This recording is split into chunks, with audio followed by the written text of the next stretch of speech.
Are we rolling? We are, yeah. Everyone sees how sad you are. Anyway, Fair enough. we're in a different setting right now. In this beautiful house. Sorry, this is not my camera, yeah? I was looking at you, Byron. We don't have audience, so we naturally go there. I hope this is stomach up. Yeah. Yeah, it's waist up, yeah? Fair enough, man. We have Tazim. Tazim, welcome back to Coffee Pump. Thank you. How are you doing? I'm doing great. It's so good to be with you guys again. And more of you. Yeah. Yes. More of you, which is fantastic. Now, Testosterone. Yes, but it's more estrogen in the past. Fuck off. Fuck off. But it has been. What's up? How you doing? Okay. No, I'm good. I'm tired. Maybe just to give both of you context. So, and I think Eric knows, Tazim and I had a podcast together Amazing episode. sometime early this year. And because Tazim said, you're the best podcaster that I ever met and you're amazing, you're handsome, I'm going to give you a free hypnotherapy session. So Tazim, nod yes. So she lies. You lie. Badly. Now, within that particular session, I didn't know what I was getting into. But I knew that I was a very troubled person up until that point. I just had some demons I had to fight with. I'm not sure if you can recall that session, Tazim. What particularly stood out to you about that? And we can be very open. We can tell all. We can say it, but I'd rather you say it because based on confidentiality, Okay. I don't yes. want to be the one talking about it. Yeah, okay, fair enough. So literally we go into a room and it's very quiet. We go through this. It's like a reset. Your mind just goes quiet. And she walked me through this place and I'm visualizing everything. I'm in this room and I'm with people that are holding me back and there's some stuff from my childhood I'm seeing. Eric somehow was in that podcast and she was telling me to bunch all these people up, all these negative people and throw them in the fire. And there was literally a box in the corner, like within a chimney, and everything was burning. And Eric, there were other people there, but Eric seemed to be jumping out of the fire and pulling me with him, right? He was, and I was like, bro, I need to let you go. He's like, you can't do that. We're brothers. We're on this path together.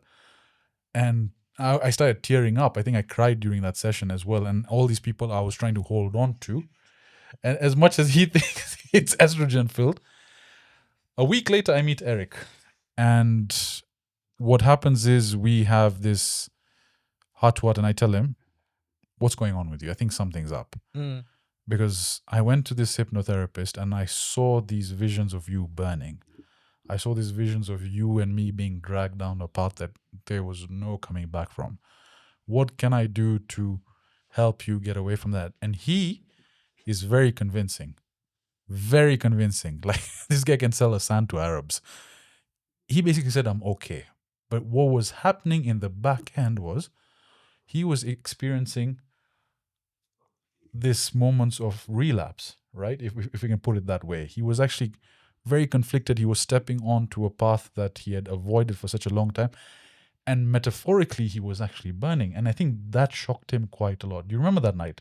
It was after the Kibe episode. Yes. It was at Connect Coffee, who's a wonderful sponsor. Amazing coffee. I remember that night very well. So just before that session you guys had, I think we had, I had embarked on that curiosity phase with, I say I don't want to really get specific, but those with people who understand what I'm saying, of trying to explore an unsober path, right? And it happened for a moment. Of course, my good friend here, Sajid, indulged with me and we had such a jolly well time.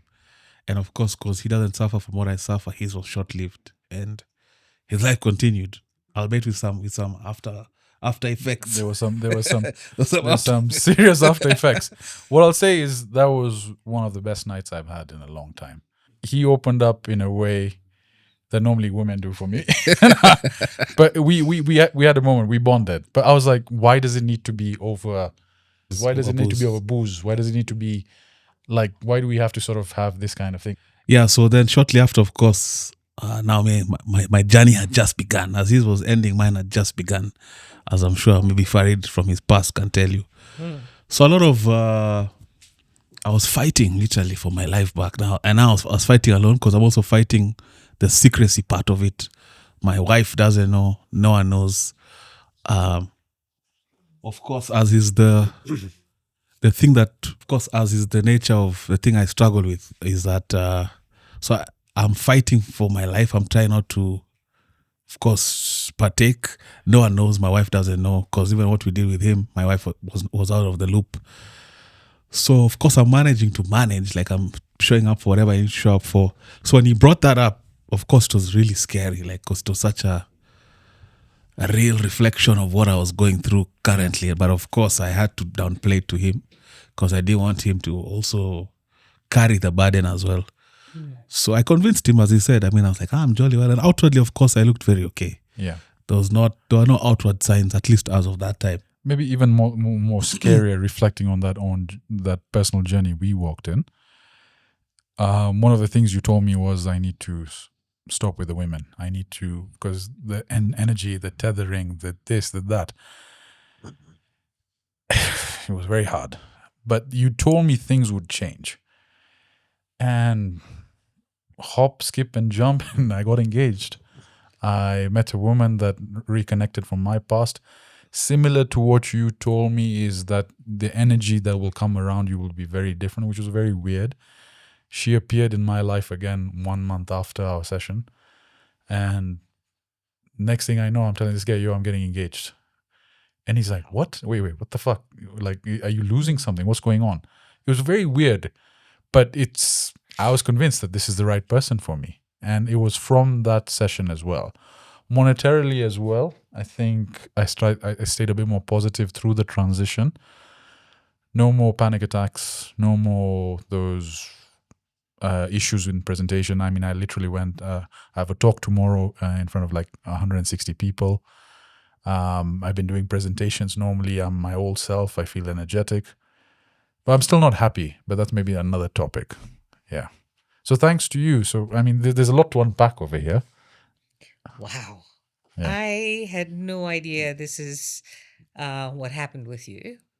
And it's okay, because we didn't reconnect again. My fault. That's okay. You had so much going on.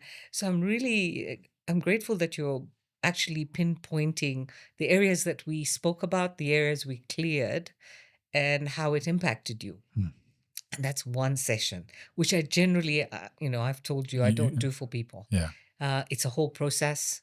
Minimum is like 12 sessions, because if I don't map out someone's history, I don't know where the core issues are coming from. Since we spoke, I had a pretty good idea of where stuff was sitting within your system. So I'm very, very happy for you, and congratulations. Can we get a CoffeePump discount for subscribers? But now I want to sort of bring it back home. The reason I wanted to have this here was these two are slowly starting to become part of my circle of influence, the people I can rely on. And over the past 2 months, there's been a disconnect. I think I want to focus on Farid. Eric, we've heard his story. Farid has not been himself. Plus, we thrashed it out on my platform as well. So we had a nice heart-to-heart. We had a nice heart-to-heart, but Farid has been aloof. Extremely aloof. Extremely aloof. And I said, if you're not going to open to us, let me get a fucking hypnotherapist as well on the podcast. Maybe you'll open up to her. What's going on? Oh man, that's on the spotlight. I don't talk about my feelings very much, so this is not comfortable at all. To be honest, but Farid, you're not the same. I mean, everyone can tell. I think Tazim, you can tell his energy is off, right? Can I tell you what I see? I see because I've seen you as you. Well, it's still you, but I'm seeing a childlike essence. Like you look like a hard child, man, almost. If Kibe watches this episode, he's like, you puny bitches. It's okay. Fuck Kibe, dude. Seriously. So, fuck, man, do I really want to do this? Yeah, I think you should. Not Do you have really. a choice? Not really. You don't have a choice. I'm going to tell you guys a story, and this is in a therapy session yesterday with. Fuck, am I going to get in shit for saying this? Okay, maybe I won't go into that detail. So, I've been taken back to childhood a lot in the last 2-3 months. So your assessment is correct. I used to get into trouble for really stupid shit. And when I say stupid shit, I'm not saying stupid shit I did. But one thing that has been coming up a lot, when it's related to my relationship at home, is a time I must have been 7 or 8, and I was taking out the trash, right? And when I came back, there was a yogurt lid on the floor of the kitchen. Now, what would you, as a parent, say in that situation to your 7 or 8-year-old child?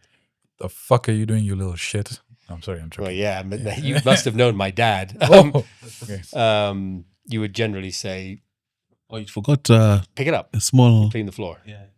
I was thrown into the bathroom and I broke my nose, and then I was locked in the bathroom for like 4 or 5 hours. Because of that. Yeah. And it's been coming up a lot because of things that have been happening in my current life. And I didn't really realize what it was until I was in therapy yesterday. And my therapist was asking me what wound is coming up. And so that comes up a lot. But I think the scariest part of that experience was banging on the door for that period of time, not realizing that there was no one home. So that is the part that hurts the most. The broken nose, it only gave me this fucked up nose. I mean, I've broken my nose 4 or 5 times. It only gave me this fucked up nose. That's really... So they left you locked up in the bathroom. and then left the house. But I didn't know. So I think the painful part is banging on a door and there's no one listening on the other side. My assumption is they left the house because it was loud.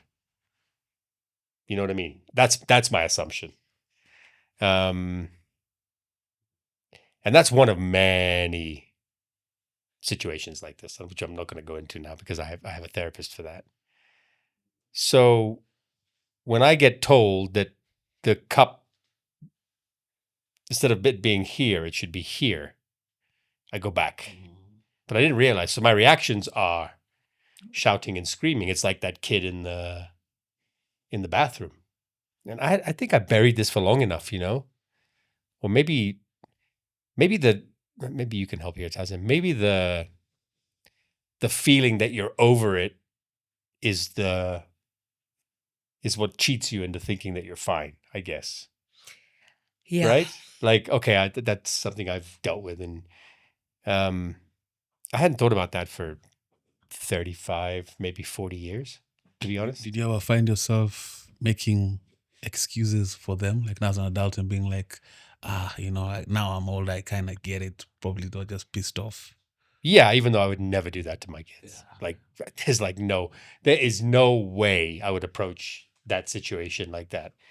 In fact, I've been accused of being too soft on my kids. And I think there's this whole theory that you either continue the cycle or break it, right? So alcoholism runs in my family on both sides. I think you know my family well enough to know, but maybe not. But my mom's side and dad's side, there are alcoholics. And, you go through, if I look at my dad's side, for example, I was probably generation 4. Wow. Maybe 3 or 4. So you either break the cycle or you continue the loop. You want to have kids one day. You don't want to be a continuation of a cycle that if in fact it's the same for your family. I mean, alcoholism is, I have 2 theories. I don't believe in any theories. Let's put it that way. I don't think it's a disease. I think that's a load of shit.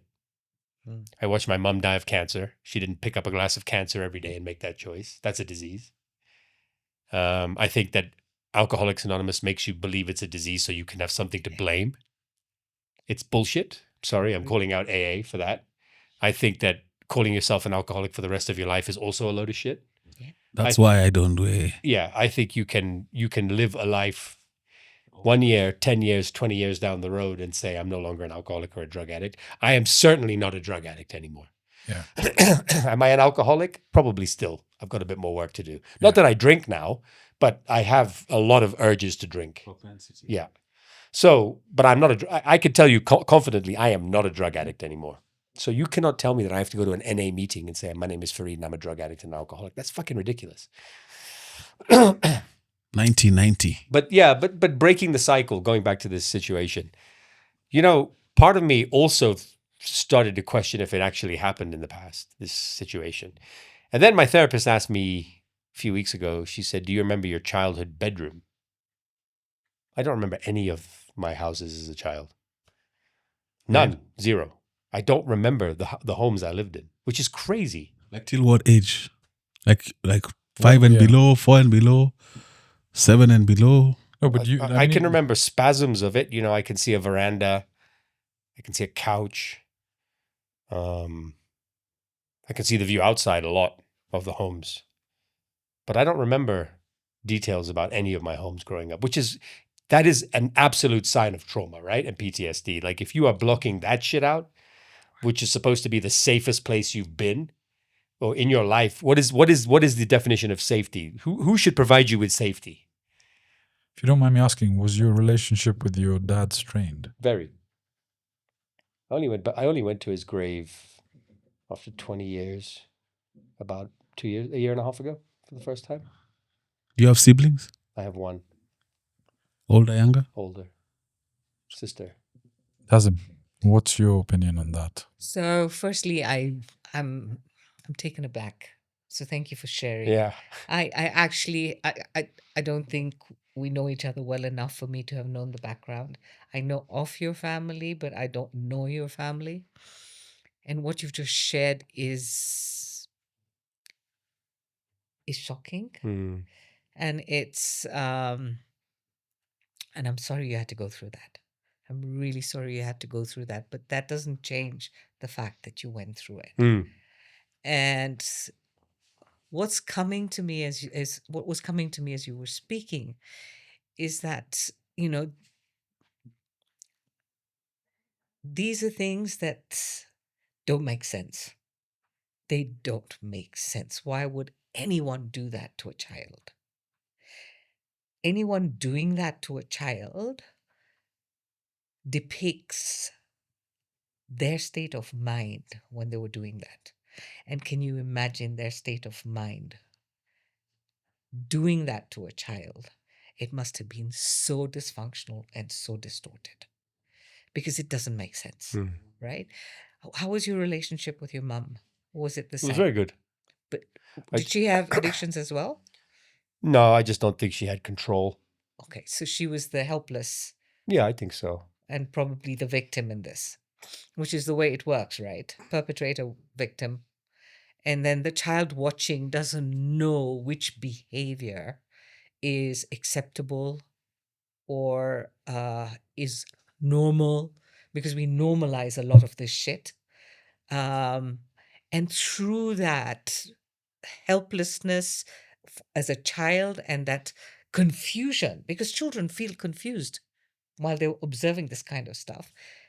And through that, they pick, and often enough, they pick on emulating the parent that was the worst.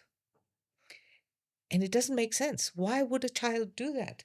But this is just the way it works because it's so vivid that we then make that normal, or a child takes that on unconsciously. And without knowing, next thing you're hiding, burying, blocking all your memories. And through the blocking and burying of those memories, what comes up is the fact that you somehow, in some way, either terrorize others or terrorize yourself because you were terrorized. Because that is being terrorized as a 7-8-year-old for something so ridiculously stupid. Mm. So then you play it out in your unique way and disrupt your life because there is an unconscious blame that there must have been something wrong with me to be treated like that. Mm-hmm. And then you play it out on others without realizing it may not be to the same degree, but there's distortion and dysfunctionality showing up. The worst thing is that we start with ourselves and the damage with ourselves. Okay? So my heart goes out to you, and I mean that sincerely. And I'm really wishing that you overcome this stuff because it wasn't your fault. The child unconsciously blames itself. And there's no way out. The only way out is to heal it, and to heal it. How do we heal something that was so far back? What did you say? 40 something years ago. How do you heal it? How do you heal something that's 40 years beyond in the past there? So, therapists, psychologists, whoever you choose to work with, have ways of helping you. The most important thing with healing is that one must understand that you cannot change an experience. We can't change the fact that that happened. What you can do is to heal the emotions around it. And the emotions were the ones that you buried, blocked, and that have kept you prisoner. And then once you've healed all those emotions around it and accepted that this is what happened, there is no shame in it. And I now have to take my life into my own hands and not allow that hangover to impact me to a point where I lose touch with myself again. Because losing touch with yourself is what causes a lot of people to have these addictions and behaviors that make you lose yourself. That was Deep. judging by the way you're quiet. I'm assuming she hit some notes Yeah, for sure. that were resonating For with you. sure. Yeah. In terms, okay, so maybe just from my perspective, Tazim, and we were laughing about this as a joke, is that when I look at Eric, when I look at Fareed and whatever they're going through and their relations to addiction, I laugh at it because last year I didn't have these, like I didn't have a friend circle that really had these issues, right? And I sort of brush it off because with the verticals that I work in, there is this turn-up culture. Let's go get wasted. Let's go get away from our troubles. But it stays at the conference and it doesn't come back with you home. Is it something that we, again, we use as an excuse as well, turn-up culture? You've heard these things that Kenyans, we like to turn up just to drown our problems. Is it something that a lot of people that you deal with have this issue of addiction? Is it something that's very widespread? Is it in certain industries? It's across the board. It's across the board, and it varies, okay? It varies in terms of what is it that people are addicted to. And the range of addictions is so huge, from food to gambling to substance. And the substance now, the box of substance used to be a smaller box, and now the box is just getting bigger and bigger, or the variety of substance, right? And what's happening is, I think this also comes from how resilient human beings are. And the resilience can work for you, that's a plus, and the resilience can be a minus, right? Therefore, addictions are there across the board in all industries. The higher the stress, the more the resilience, and the deeper the addictions can go. So this is what people need to understand, that stress, be it, past stress, present stress, or future stress, because people don't realize that they're constantly worried about the future as well. Okay? And positions, if you look, you've got to be well padded when it comes to monetary value to be able to afford these addictions. Huh? So the higher the ceiling goes and the steeper the addiction can go. And I think, Can I ask, can somebody live, can unsolved trauma dissipate, or will it always come up in one's life? That's actually a really great question.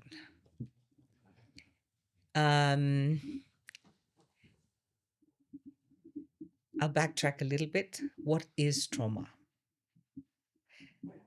And here is something we need to break down a little bit, because I did a post, I think it was about a year and a half ago, where I talked about the fact that trauma has become a very common word and it has become a word where, um,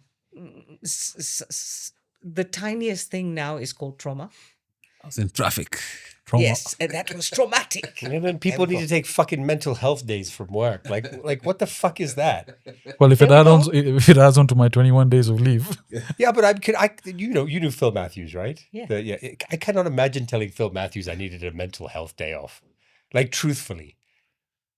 Maybe he needs therapy. No, but you just be talking, what the fuck are you talking about? You know what I mean? Like, who's this you're talking about? he's the old Mzungu that started Capital FM. He's my first boss here. Wow.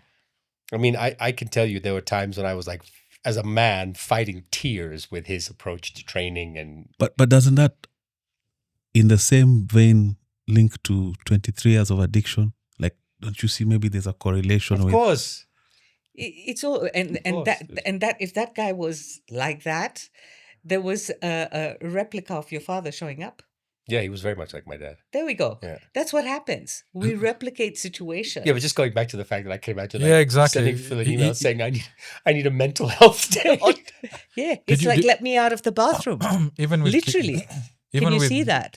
I think maybe just to even comment on that. Even with Kirubi, I think when we did that podcast together, the way you sort of portrayed him as the father figure for you, do you see yourself doing that when you see someone older, wiser? You naturally latch on to for them. sure. For sure. It's my uncle who died during COVID in California. I think the post I wrote on, I think it was Instagram when he died, was about getting a father when I was 21. Like, and going to bowl games and doing shit that fathers and sons should be doing that I never got a chance to do. Yeah, of course. I think that's natural. You know, if you didn't have that, right? If you don't have that. I don't know everyone's relationship with their dads in this room, but I don't think it's an uncommon thing for a son and a dad not to have a good relationship. But I also know that male children, sons of alcoholics, the propensity to become alcoholic is very high. So, okay, maybe I want to flip the script and just in general. What if it's not the father, it's the mother? And as men, we don't naturally gravitate towards finding third-party mothers. You see, with men, like you'll have a boss that works for you. So my boss ended up being my elder brother because I don't have an elder brother. I didn't have someone guide me and tell me to do this. You sort of figure out yourself. Dad was there in that instance, but I never had someone to step up for me when I was going through shit in school or this or that. But you always find male masculine figures. But let's say one of us or all of us has now an issue with the mom. Who do you latch on to? Who do you find out? Who's someone that can support? There's a big disconnect there as well. I think that leads to a permanent void. Yeah, or your wife or partner starts to fill that void. But that's way later, right? Yeah. That's way later. So let's come back because we haven't finished that question that Eric asked. Yeah. And then we'll come back to what you said, what you brought up, Sajid. And the reason I asked that in that manner, because you touched on buried things that are, and I think about myself, there's so many things I've buried that I don't even know where to start. And I always ask myself the relevance of starting to bring them out. And I also ask myself, is that tied to why some of the challenges I end up facing? Is there any correlation? So there's also a new thought pattern now where there's a new way therapists are working in terms of not going back into the past. This is something that I've just found out about, and working from here. Okay, so working from here, what do you need now to heal all parts of you? Okay, so let's look at it from this point. And hypnotherapy on this and regression therapy works really well as well, where, and I'm sure there are other modalities as well, that you take all the parts of you, and you can't do that overnight, of course, but you take all the parts or one part at a time may be worthwhile, and each part is healed. And like I said, you cannot change experiences. You can change the emotions around it. And by changing the emotions and healing those emotions so that you stop being the helpless victim and overcoming that. And of course, a big part of it is acceptance. Okay, ultimately, depending on what thought pattern you function from, this is my life, or I chose this life, or I chose my parents. It's, again, different ways people will function. And if I chose this life and this is my responsibility, then acceptance has to come in. That, okay, this is the path. This is what I went through. This is what it's cost me. I now, in this time, have the opportunity to change it and to become more than my experiences, to become more than my trauma, to become something that I came here to do. And my trauma was part of that, because if I didn't have trauma experiences that were really petrifying, I wouldn't be who I am today. I mean, I would say that is why addiction healing is so important to me. I mean, I realized early on in my recovery journey that most addicts have, the drugs and the alcohol is not the problem. That's a symptom. The problem is something else, always. Whatever you do when you need to numb, whatever other alcoholics and drug addicts do when they need to numb, is something that, and it's usually rooted in trauma. I'm not saying it's always trauma, but it's usually rooted in trauma. And that's what makes the difference between alcoholics or addicts and non-addicts, to be honest. The other thing that is important to point out about addiction is, or trauma rather, is I have a belief, and this is not something I've read. It's just something that dawned on me one day when I had done about 7 sessions in a week with different clients. I just thought to myself, I personally believe that you could raise your children to deal with trauma in a healthy manner, because everyone has trauma. It's relative. Okay, what I went through as a child, you can't compare it to a street kid sniffing glue on Gong Road that lives, outside. You can't. It's incomparable, right? I always had a bed to sleep in. I never really went hungry, unless I did something, immensely bad. But that's not like, you're not starving. You know what I mean? So you can't compare that. So how do some people go through trauma but still manage to, as you said, to not be a victim? And I think you can raise children to deal with trauma. Trauma can be just bullying at school, which, let's be honest, will affect Anyone. many kids, right? I think the statistic is, if you have, I think it's 1 out of 4 children or 1 out of 3 children will experience intense bullying. I think cyberbullying now is the reason that the ratio is so high. So trauma is going to be there, regardless. But if you raise your children to deal with it in a healthy manner, I see, if you're not given that, then what do? If every time you lip quivers, you're told, you're either going to get smacked or, you're not a man, or whatever the case may be, then that becomes I have not cried at a funeral in my life. Now that I think about it, I have not shed a tear. I've cried afterwards when my mom died, but on my own, when no one was around. But I have never cried in a funeral. And that was a public image thing? Like, you don't No, want to be seen crying? but I was told from a very young age, you don't cry, period. So if you cry, you cry. Especially as a man, like my wife has asked me severally, like she wishes she could see me cry, and I'm like, there's no chance, because we're socialized that way. But he's asked a very good question about, everyone has trauma, right? Yes. And you've asked, how do certain people go through life with trauma without it affecting them? And even this kind of environment we are in, these are preserve of a certain echelon of society. Like you said, there's street kids, there's people in the slums, all going through probably a plethora of way more trauma. But is it that they just navigate life trauma field, or people are able to, that strata also creates a softness, or maybe softness is the wrong word, but an ability, a tolerance rather?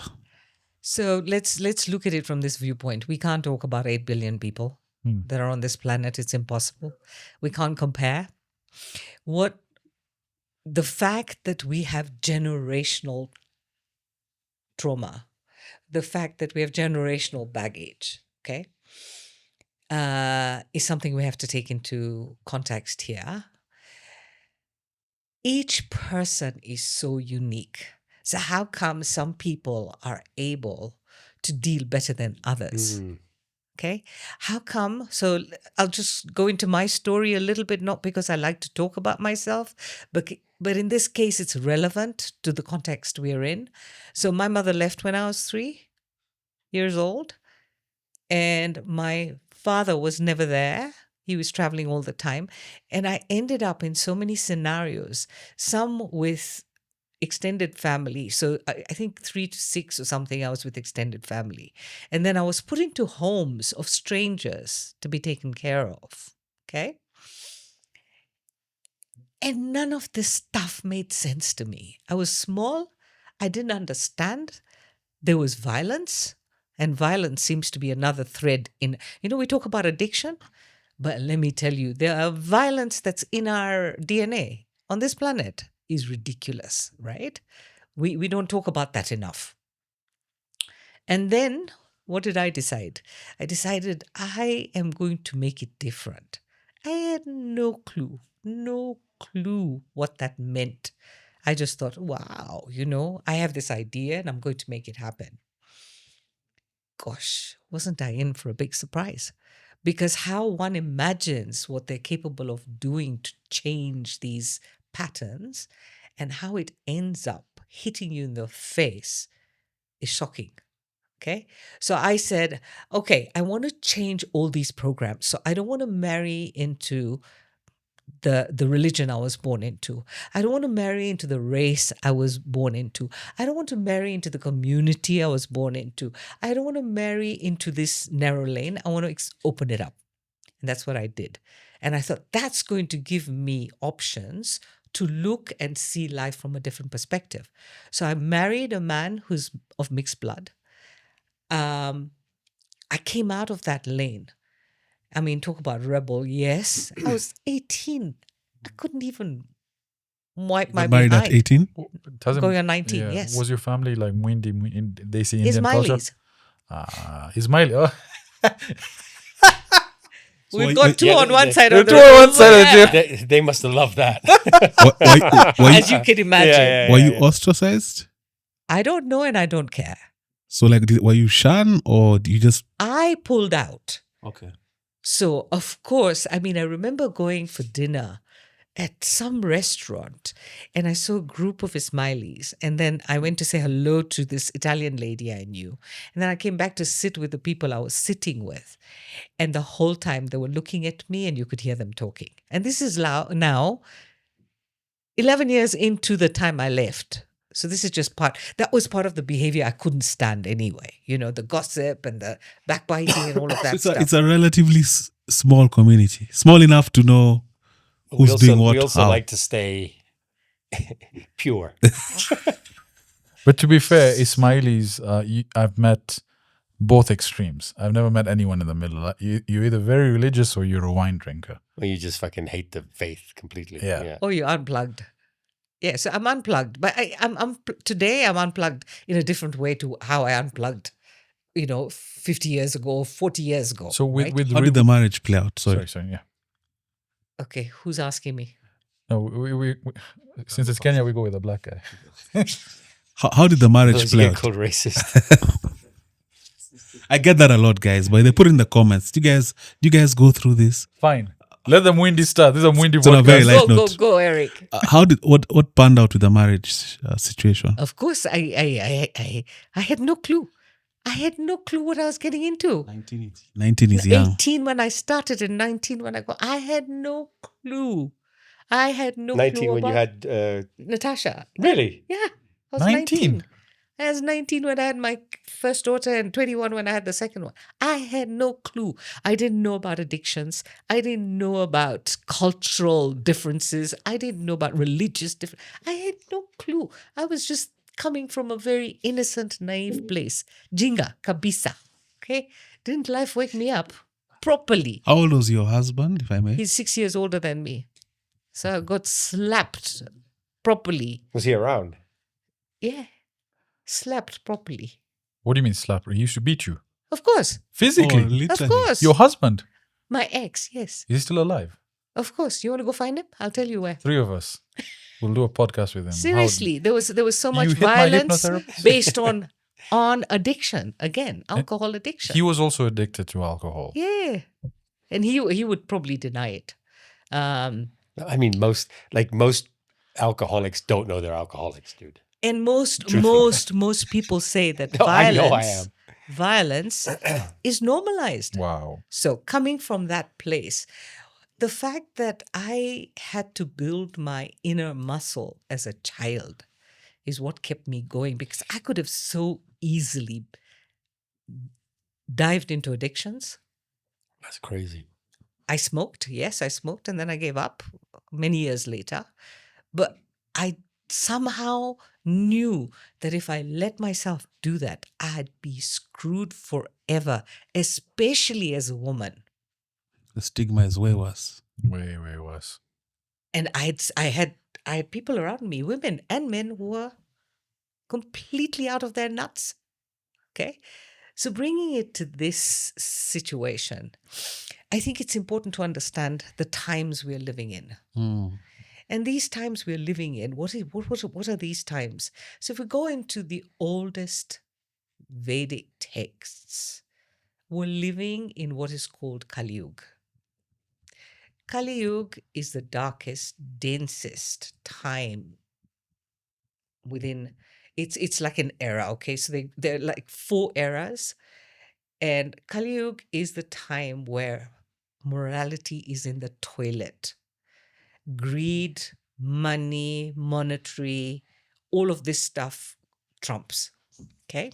And I don't mean Trump, but trumps. No pun intended. And so in these really dark, dense times, it's a time of destruction where everything loses its meaning. People, when you ask people what does your life mean, people don't have a clue.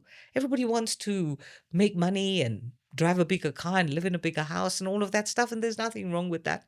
However, they don't know what their life means. So either they're running after religion, which also sometimes helps and saves people, but it can tilt the other way, or people are getting into addictions, or people are screwing up with their relationships.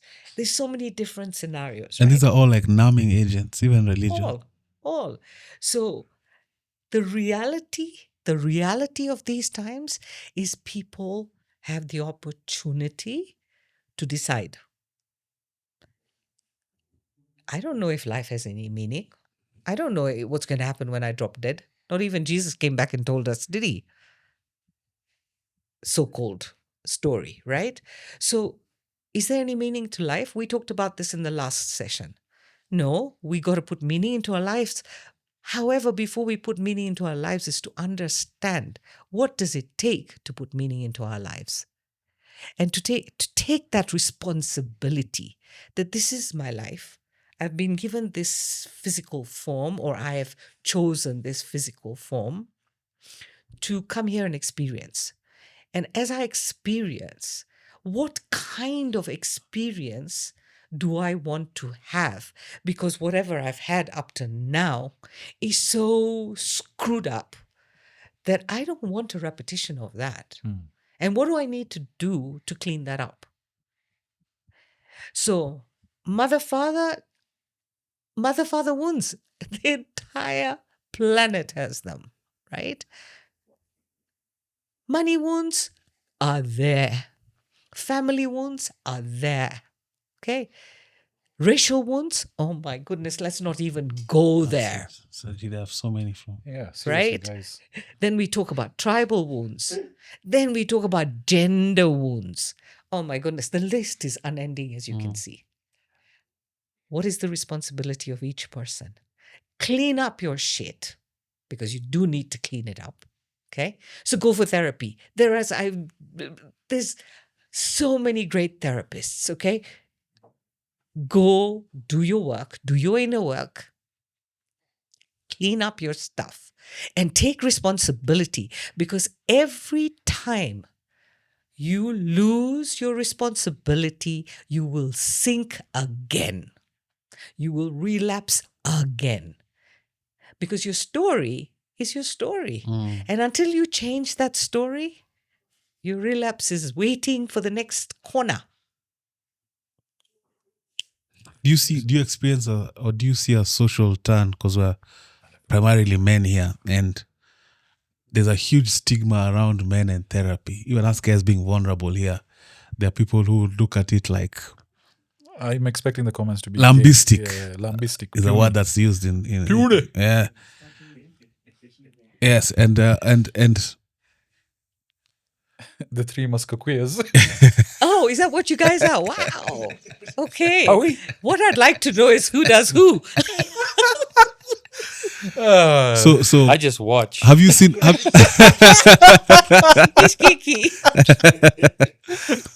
so have you seen a change in that? Because you've been at this for a while. Have you seen a societal shift here? I'm talking about contextually in the West and beyond. Of course, there's not as much stigma around even men daring to be vulnerable. Have you seen a change here? I have been extremely fortunate on the basis that the fact that I'm pretty vocal, okay, and the work I do is so incredible. Not the work I do, the work that comes through me. I prefer to put it that way. It's literally life altering, and it goes so deep that Nairobi is small. It's a village. Even if we say whatever, it's small. So the word spreads, right? So I've been very fortunate that I've had literally 50% of my clients are men, 50% women. Okay, sometimes it tilts. And the reason I say this is because we have to get out of these very limited ways to think. We could say that in the 20th century. Heck, we're in the 21st century. Can we please move fast forward and start making things what they are? The 21st century, they can't be taboo around therapy. They can't be taboo around race. They can't be taboo around tribe. They can't be taboo around, the other thing we have is this huge thing about education. People with high education think that they're more superior also. Come on, get over yourselves, for goodness sakes. We have so many taboos. ChatGPT as well. No, but Please. I was talking to youth today about this exact thing. Okay. The PhDs, and there was a complaint that in order for them to get jobs with, in the agricultural sector with like big organizations like Brookside, etc., most medium to high level jobs require some sort of, not just a bachelor's, but a higher learning. Mm. And I shared with them today that, I'm a filmmaker by profession, and I learned nothing from getting a film degree. Zero. I get that. Education means fuck all. I'm a pilot and I learned nothing in flight school. No, I'm kidding. I've sat in the cockpit with you. He was asking the captain, what does this button do? What does that button do? So coming back to this, thanks for adding that, Fareed. True. The biggest teacher is life. Yeah. That is the biggest teacher. So in fact, KPMG and all of these huge organizations are now looking at hiring interns that actually are 18, 19 from high school. They don't want people. It's something that's happening. They don't want people that have gone to university because they get actually congested. And people like this don't even know how to address an envelope, as an example. Okay. Do you need to know that? No, nowadays? but you see, the thing is, Not- it's the soft not skills really. we were talking about, like writing an email, Yeah. Yeah. like just even simple. And Etiquette. I posted up recently an ad to hire more videographers for CoffeePump. There's literally Why are you saying more? Like you're not replacing Kim, man. okay, sorry to replace Kim and Byron. But basically, this guy sends me an email, no message body, no subject, just his work. And his work was impeccable. But I'll never hire him, right? Because of those soft skills. But philosophically, there I would have disagreed with you. And I think I did even when you told me that. Because I remember I looked at you like, but if the work is impeccable. Because here's the thing, timekeeping, Just when you work at an organization that has certain structure, you get structure in your life. Even though if it may suck, you learn to address customers. You learn how to be on time. You learn how to give certain things priority. Those are some skills that I didn't have, but my boss took the patience to. But can't teach you me learn that on the job? Yes. But that's what I'm saying is I don't have the fucking patience right now. Right? If I want to go and get 2-3 episodes a week, I can't bring a second Kim and a third Byron. But if that guy is impeccable, what if he's impeccable at videography and editing?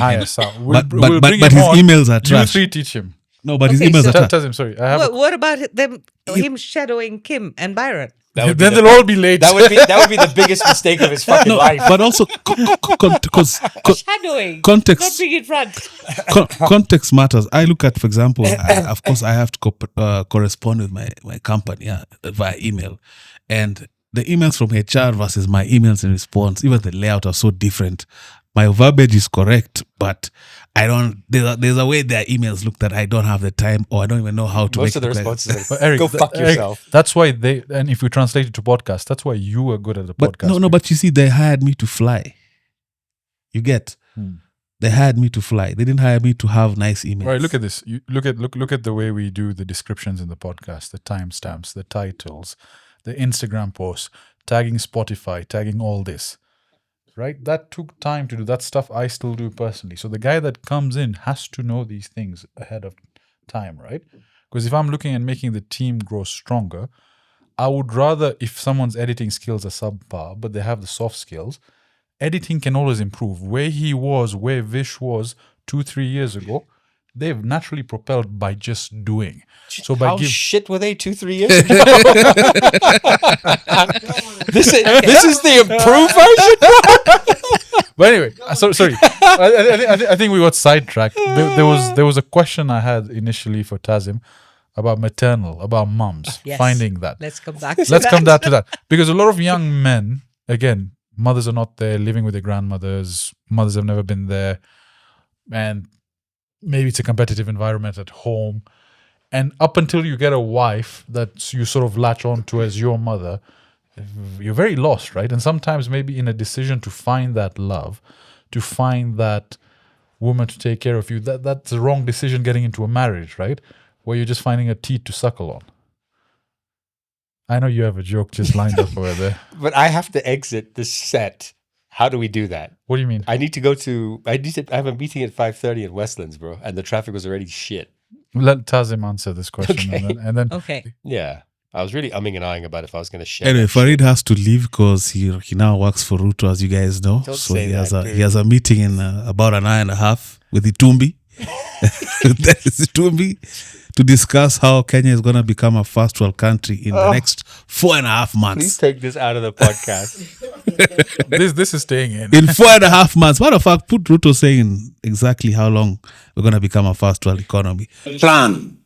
We have the people and we have the resources to move this country from a third world country to a first world country in our lifetime by 2055. Farid, We should be the same as Singapore, I think. That's what I do have to Or leave. Bhutan. Okay. Oh, Bhutan, yeah. But maybe just as we tell you to fuck off, how are you doing though? I don't know right now, I went through a really good, I don't know, like work-wise, money-wise. did you enjoy it, bro? Super. I'm curious. Did you enjoy that moment? That relapse? The lapse? Was there any fun? Or was it more just to numb the pain? No, it was miserable. I think the last 5, the first batch coming in the first 4 years of my recovery, 2018 to 2022, when I was trying to do what you tried to do about, I can, I've been sober for 18 months. Surely I can now drink whiskey like a normal person, or it doesn't work. You start with 1 double on a Thursday, and then You pat yourself on the back. yeah, like, and then you're like, I had 1, dude. I'm not even like, I feel good. I went to the gym the next day, I was sharp. Then on Saturday, you're like, it's Saturday, so I'm gonna have 2 or 3.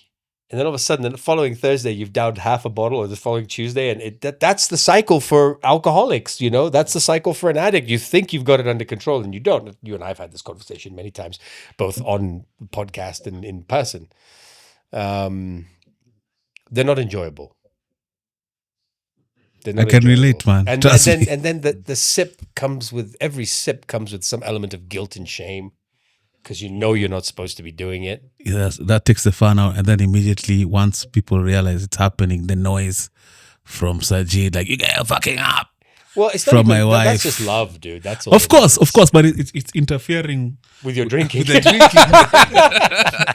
Yeah. which is a real fucking downer. You know what I mean? Can I fuck up in peace? We'll get back to the recovery. Let's keep it like a week. Yeah. Well, I'll tell you is this. And you guys are not talking about hangovers in the middle of all of that either. They don't have hangovers anymore. No. they went past that in the drinking stage. Oh, I had no idea. I have to say this: all my relapses have come with absolute knowledge of where my cutoff point. This is crazy, because most alcoholics that I know, it doesn't happen like that. I've never, in all my relapses in 7+ years, almost 8 years, I've never gotten drunk. It was the taste, it was the feeling, it was the numbing. I get to the point of where I'm happy, and then I'm like, that's I call enough. it that filanga free feeling. Yeah. Yeah, but the filanga free feeling, what are you freeing yourself from? The 7-year-old, the 9-year-old, the 5-year-old? But I also wonder, sorry, I know we were on a different tangent. I do need to leave, so this will be like my last comment / question. And then you can abuse us on the way out. I also wonder, as we were talking about earlier, that alcohol and drugs are not the problem. It's trauma, it's PTSD, and everyone has gone through it. And I have an interesting story about an addict I was counseling about 2 months ago. And I was asking him about his childhood, and he was like, this is crazy, right? Because this is how fucking misconceived human beings are. I was like, was there any specific trauma you want to discuss from childhood? And he's like, I had no trauma. Very closed book. But he knew he was an alcoholic, but he was trying to prove to everyone that he is different from every other alcoholic, because it's not rooted in trauma or PTSD or CPTSD. CPTSD being compound. It's a level higher, right, than PTSD. Like, I was diagnosed by my therapist yesterday with CPTSD, not PTSD. Because anyway, doesn't matter. So he was trying to convince me he didn't have trauma. So I asked him, so to explain your childhood. He said, we lived in Muthaiga, had a huge house, 3-4 cars, went to Hillcrest and whatever school. Parents had been married, it's still married, or they died while married, like the whole, and I said, oh, that sounds like a really nice childhood, went on the best holidays, went to the best restaurants. He said, my dad wasn't really around because he was always working. I mean, this is how stupid people are. You know what I mean? Like, I'm just like, you have to be the dumbest motherfucker I've met to think that's not traumatic. Yeah. And I remember having a similar conversation 2-3 years ago. What's his name? Maybe we shout him out. No, I'm just joking. No. But you see, but just to play devil's advocate, I have so much experience in this relapse, going to rehab, and all. You don't know until you know. Of course, you cannot, and also you cannot. Tazim cannot tell me I'm an alcoholic. Sajid can't tell me I'm a drug addict. That means fuck all to me. People try to tell me my whole life. I'd go to lunches on Sundays with family and complain about a cold every Sunday. It's just fucking clogged nose from excessive and be in a bad mood. Just excessive cocaine use the night before or the week before, whatever the case may be. And not eat anything, I mean, I'm in shape, I'm fit, and I'm 80 kgs. And we've had this conversation. When I went to rehab, I was 71 kilograms at 6'2", dude. I'm not a big guy. Yeah, that's bones. That like skin and bones. And then 2 years before that, I had a gut out to here from just booze. Like it's just this yo-yo thing. But interestingly enough. I have Yeah, it. do you have a photo? I have a photo of Send my that gut send that because photo to someone us. at my CrossFit group was just like, "There's no fucking way." I'll show it to Tazim because this is Can you send it to us? Can we put it up here? look. Are you Let kidding see. me? Put it on the group. Look, where are my hands resting, dude? Like I cannot do that now on my gut. Farid, can you? I'd be send the that guy to group? telling Kim, from the chest up, Kim, shoot me from the chest up. You know what I mean? Now you can shoot me naked. That's how good I look. But the point I'm trying to make here is, the discussion I had with this guy, the discussion I had with myself driving home from this session was part of the reason I accepted the way I was treated as a child. And I remember using this phrase in a therapy session probably 20 years ago, was the first time I ever spoke about my dad being physical with me, trying to brush it off by saying, well, at least he knew I was around. Like, what a cop-out for him. Because then you got the other guy saying, I didn't have trauma, my dad was never around. What's better? That's really the challenge, right? That's what I asked you earlier. I feel like we make excuses for those people who may have traumatized us. I've done that a lot. We don't need to make excuses. We actually do not need to make excuses. I'm sure my daughters think that I've traumatized them. You know, this is the reality when we talk about transference, okay? Because I want it to be completely different. And in that difference, and them watching the violence that I know has affected them. And then me wanting to be the rebel and having to live watching their mother having to fight and push when they were softer and gentler, you know, and had probably that was really hard for them as well. So already they had an absent father who, when seen, would have all sorts of things happening, and a mother who had to stand up and prove to the world that she was going to make it. So where do we draw the lines? Where do we? Is there any perfect childhood? You know what I mean? Like, I think it's relative. But again, going back to my point, if you raise your children in such a way that they can deal with trauma, that healthily, yes, that's the key. But what are those steps you need to put in place? So beat the shit out of them. No, the most important thing then is to really have conversations about it. I'll give you a simple conversation I had with my grandson the other day. Yeah. And he came here, and I've had these conversations with both of them since they were little. And, I said, don't ever listen to anybody that tells you you're not allowed to cry, including your father. Do not. When you want to cry, when you need to cry, when you need to say something, you don't have to accept.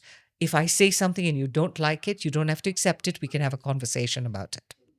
Okay? That's amazing. Yeah. That's amazing. But can I ask a question around that to all the guys here? Okay. All right. Well, I have to go. Well, listen, so it's nice seeing you. Farid, Great seeing you too, man. listen, thank you. And we love you, man. I'll do. Love you too. Oh, yeah, man. Like for real. And well done for getting it off your chest. Dude, that was not what I had planned to do. Yeah, No, but I it's appreciate I it. was you, driving great. here going, fuck this. I'm not going to say shit. Say hi to I'm Tumbi I'm and really them, man. glad it's out. She's speaking to me. I'll call you after, bro. Okay, All right? cool. Thanks. See you guys. See you. See you.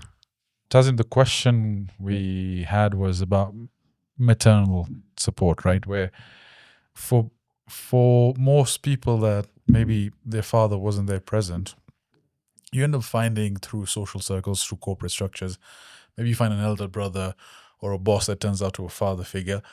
You can't sort of do that with your boss and adopt her as a mother figure. And people who've gone through that trauma, before they get to a place where they find a wife that maybe fills that void, what do they need to do? Okay, so it's really important to understand that we need to break these mother-father wounds. We need to break these cycles of mother-father wounds. So why could you not connect with your mother needs to be resolved. And why is that important? Because she's the first point of contact where you were formed. But what if she was never there? When you say she wasn't there, what does that mean? In what context? So Maybe you never grew up knowing her. yeah, okay, like I didn't. Right, so you were 3 when she left. yeah. Okay. But what if you have no pictures of her, you have nothing of her, you have no recollection? Then you still have to deal with your void because you have a void inside. Yeah. And the point is that we need to stop searching for people to fill up all our gaps. That's the whole point. Everybody is going out to fill up those gaps. My mother wasn't there. My father was abusive. My father wasn't there. My mother was abusive. We didn't have enough food. All these create voids.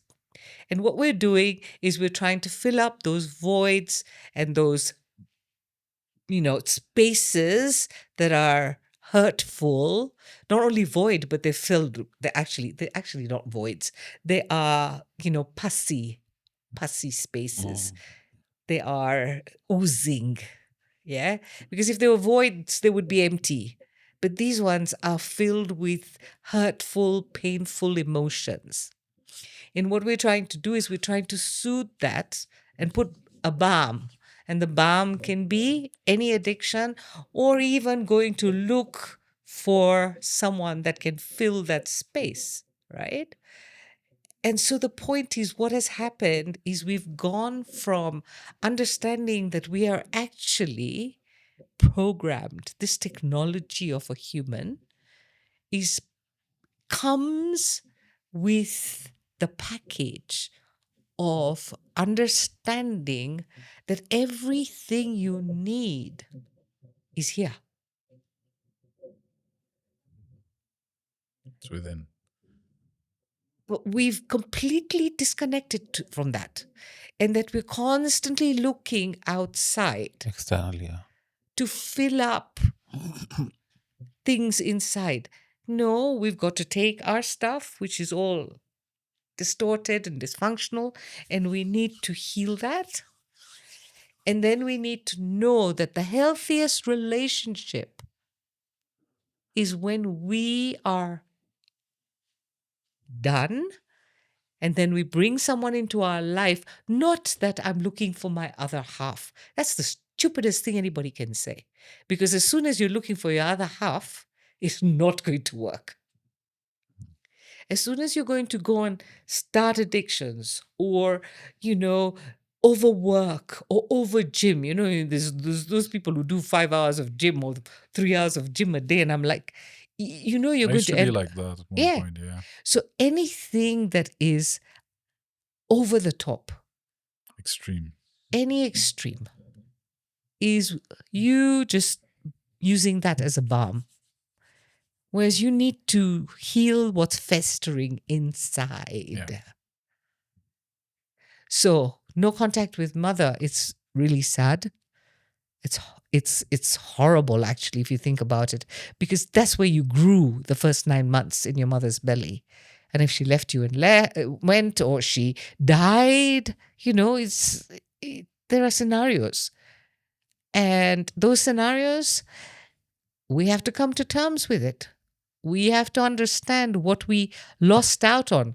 But by go and take another human being to fill up that is not the answer. If you want to go with another human being, let it be on a healthy basis. This is unhealthy bombing. Does that answer your question, though? Well, it was a question for someone else, but I hope it answered it. Eric, do you have any questions more on that?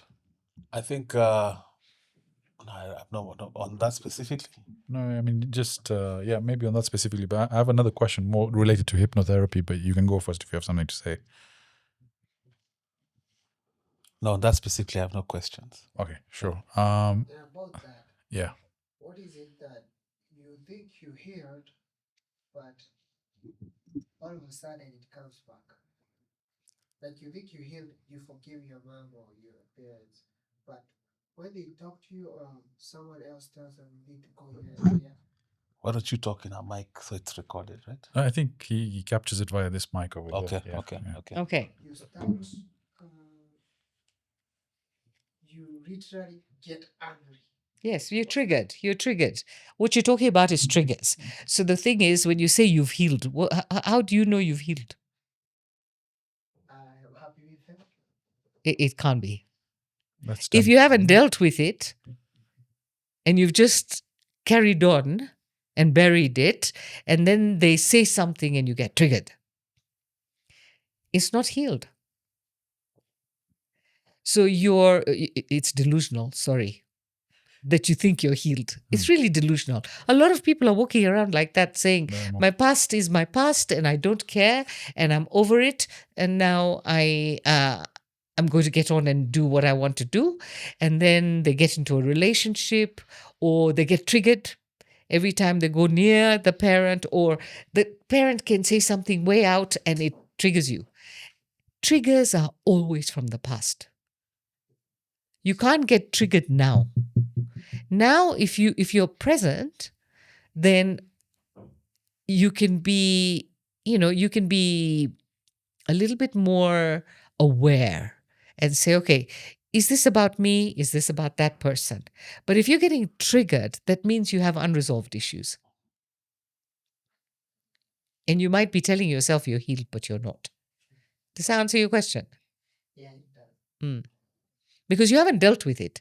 You've just decided that it's healed because you don't want to deal with it and it's in the past and it's okay. Is confrontation part of the healing process? So let's say you come from a very dysfunctional family. Yeah. And there's a lot of nuances with relationships with fathers, mothers, brothers, sisters.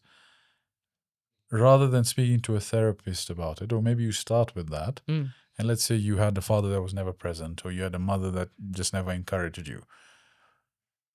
Is part of the process of healing from it confronting them and tell them, you know what, fuck you. The reason I am like the way I am is because Fuck you. okay, maybe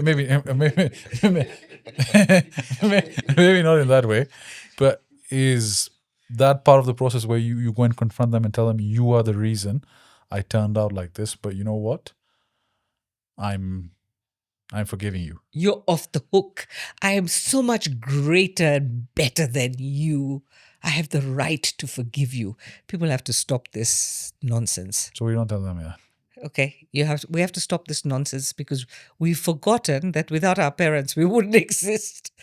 For goodness sake, yeah? That approach kind of lacks empathy as well. Yes. So what I do encourage, okay?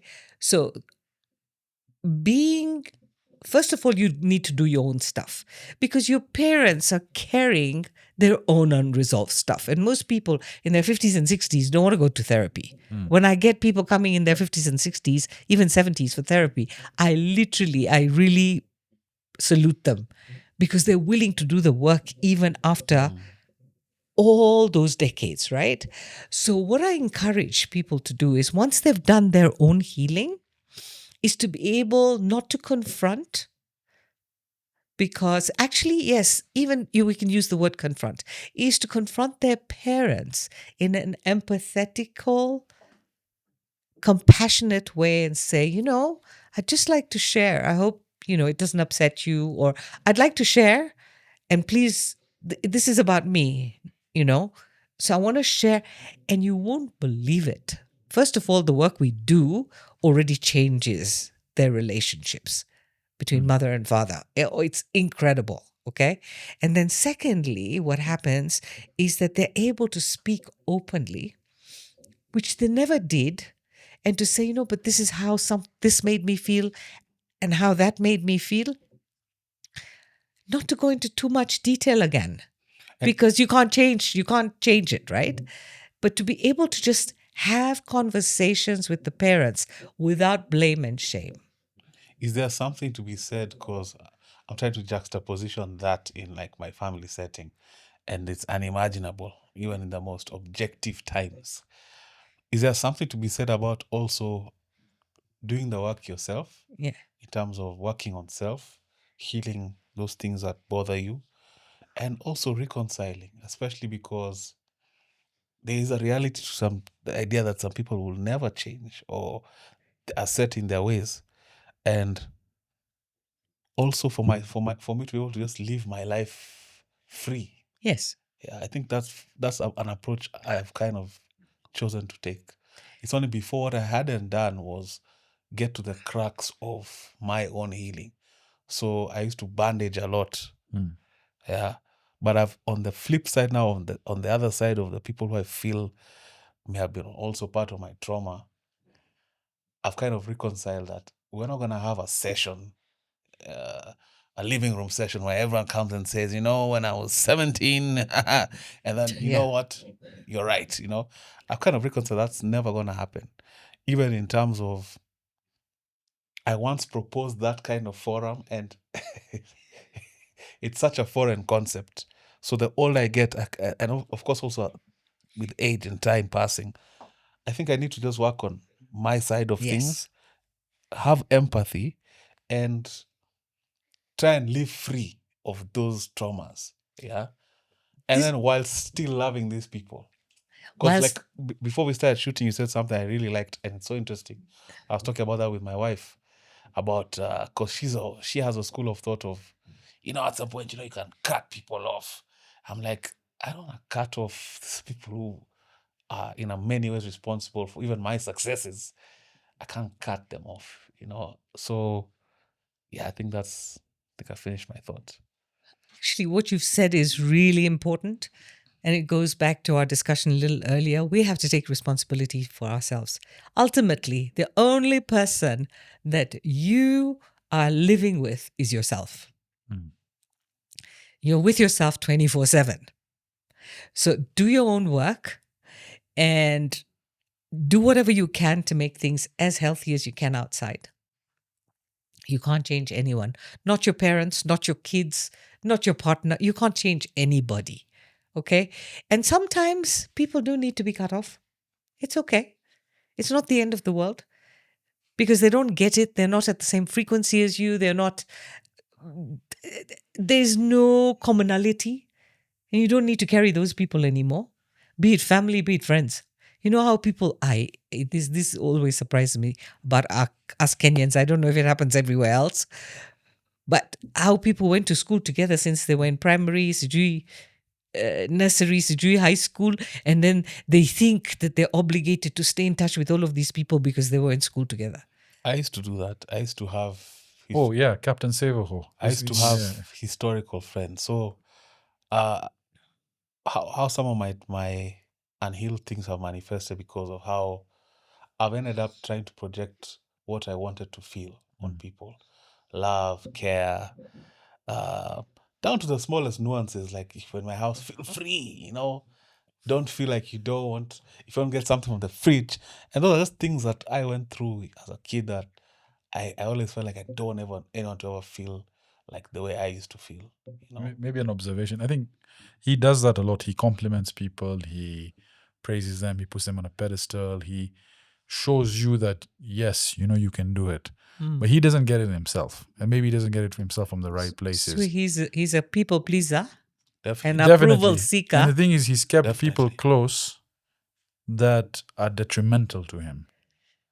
Very detrimental. And it's not a blank canvas for family, friends, but it's just there's a mix of people that even people we've met online at the gym, we've got close to, we've done podcasts with. I can clearly see this person clearly has a path of self-destruction. But Eric will do everything he can to save them. Meanwhile, his cup is empty. He has nothing to fucking offer.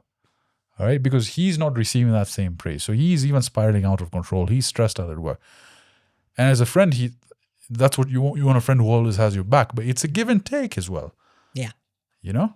And I think he should stop doing that. The savior syndrome, missionary syndrome. I think the give and take part is what I'd emphasize because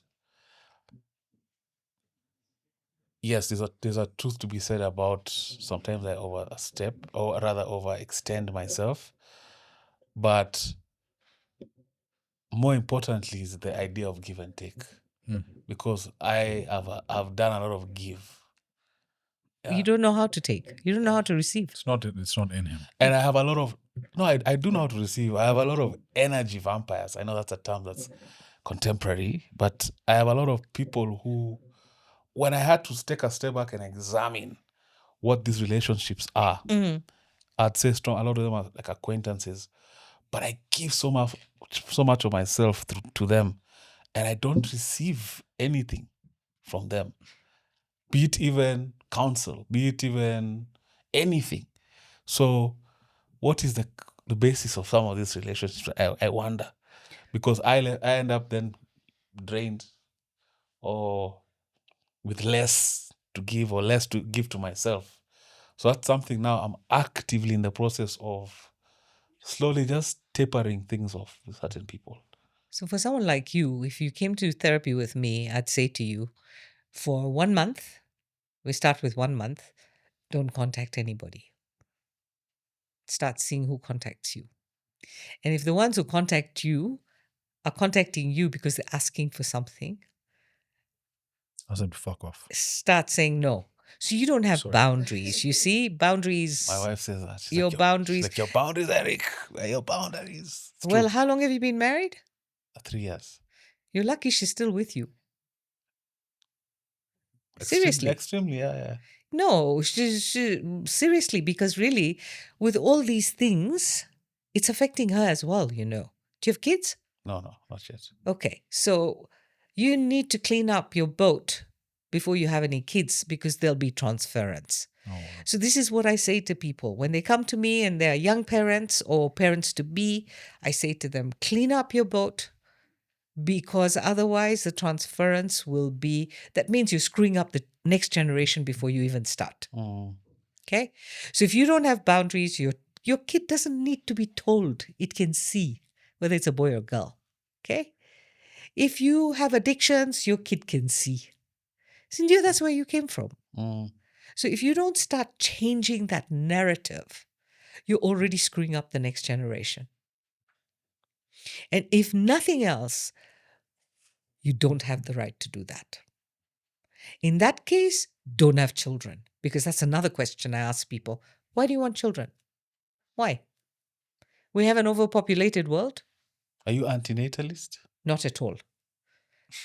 I want you to give me a good reason why you want to have children, not because it's part of the script.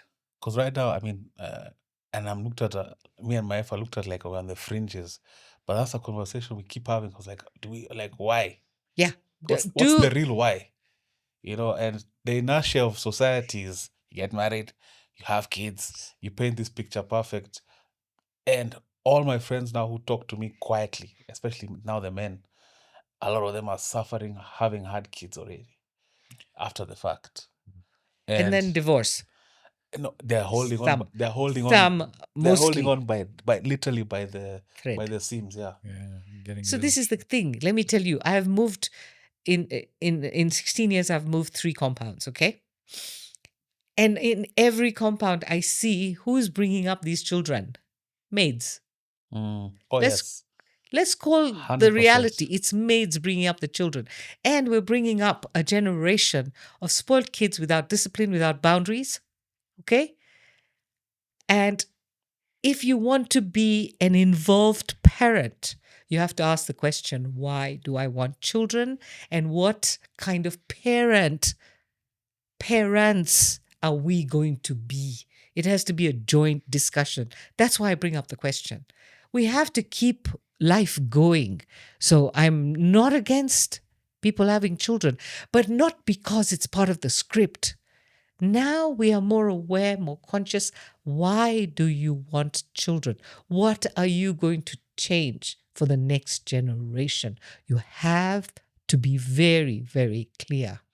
I think the same applies even for marriage, because Yeah. I love his fiance. She's wonderful. In fact, she's a better person than him. Sorry to say, but I don't think I wasn't sure that he understood what he was getting into. I don't know if he does till right now. And I think if you do therapy, that's something you need to explore. This is after telling me marriage is the right thing to do. No, I told you there's what I explained was what marriage has done for me. Yeah. And there's pros and there's cons. And I've weighed everything on a scale and I choose to stay in the marriage. And it's simple cost-benefit analysis. Of course, I've had to sacrifice a lot of things. I always complain about how I feel tethered. I miss my autonomy. But then now the fulfillment I get from the companionship, the doing life together, the support, the love outweighs that little tethering. So you knowing me, and you have a very good, I'd say if anyone to ask you to describe me, you have a very good idea of who I am. So based on what you've seen and now based on what you know about my fiance, do you think there's things I need to correct before I get into it? First of all, And what- you're already there, you're engaged. That was at your engagement party. So yeah. pretty much. And in your culture, that was like an official, right? Yes. So- So it's sort of like bath bucky, the way they do. It's just a commitment, Yes. and then the main marriage. Yeah. Both of you need to go and do therapy before you get married. Hmm. The reason being, she's carrying resentment she doesn't even know about. Okay? Because let me tell you something about a woman, and I've been through that. I don't know if there's different thinking patterns. However, women tend to be more visual. Okay? And so imagining your body parts in someone else is not something you can just whitewash. Or someone's body parts in you. Farida. I'm saying but- it as it is. Yeah. Yeah. And I've had people come to me. So like marriage counseling before you get married. No, you can't do marriage counseling. First of all, you guys both have to clean up your own bags of shit Yeah.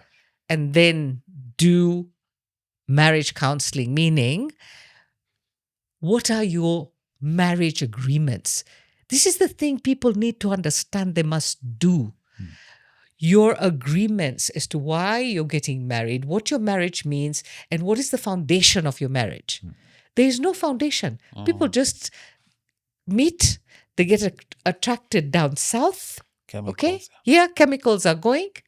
Okay? Next thing, they're making decisions of their lives. And then after 2 years, they suddenly see this person and think, who is this? Because the real person comes out after the honeymoon period. Yeah. And do women, and I'm not generalizing women like you species. No. But do women, because of course, the ordeal I just went through, of course, my wife, like you said, she witnessed, she went through, she was super supportive. But then there's the aftermath.